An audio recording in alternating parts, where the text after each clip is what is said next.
Hey guys, welcome back to violook after a long gap. Unfortunately, lately I had no chance to work consequently on my channel because I was traveling a lot and it doesn't leave free time for editing and for research. But actually, exactly this fact made me feel something at the moment where I started to read Charles Burney's diaries. Charles Burney was an English music historian, composer and organist, best known for his extensive writings on the history of music. He traveled across Europe to gather material for his main work, A General History of Music, which remains a valuable source of 18th century musical life. And suddenly I realized that we are crossing the same spot on the map. So I thought, it might be interesting to see contemporary cities with his vision and perspective.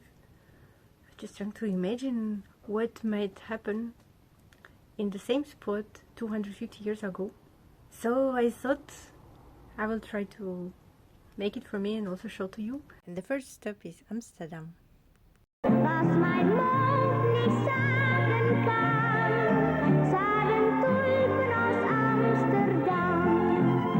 October 1772. Approaching Amsterdam by water afforded one of the finest spectacles that can be imagined. Such a noble port and so crowded with ships of all sizes and countries, I had never before seen at one glance. I entered the city in great tranquility, without a single question concerning myself or baggage. The streets were narrow but clean, the shops well furnished, and everything spoke of a brisk commerce and an affluent people. At the Nove Kerk, I found the organ partially gilt and noble, but heard nothing from it but two long and tiresome psalms without either prelude or interlude. Its sound, though rich, was weighed down by a bass that made the melody feel as if the treble part in a concert were played by double bass. I noted that the men kept their hats on during the whole service, except when the psalm is singing. But the true revelation was Mr. Pothoff, blind organist of the Oude Kerk. He lost his sight at 7 from smallpox, which first led his friends to suggest music which hitherto had afforded him no pleasure.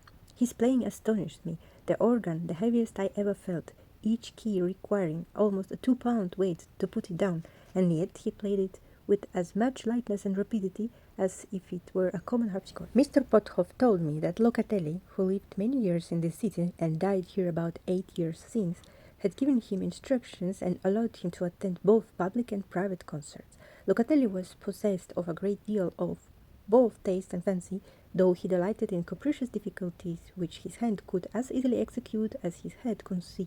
Yet he had a fund of knowledge in the principles of harmony that rendered such wild flights agreeable. Pothoff plays in not less than 5 parts, with appoggiaturas admirably expressed, and even his rapid flights never caused the usual unpleasing vacuities of sound harpsichordists make on organ. Neither imitation nor study could form such a musician as Mr. Pothoff, who has that divine enthusiasm which alone can transport an artist beyond the bounds of mediocrity.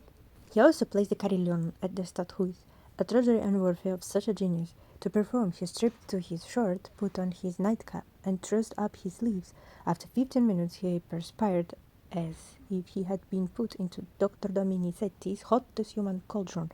He must go to bed the instant it is over, being so exhausted he is utterly unable to speak. As for the city itself, this is truly the country of chimes. Bells play every quarter hour and every church, and in a few days' time I had so thorough a survey of them that in as many months, I really believe, if they had not first deprived me of hearing, I should have hated music in general.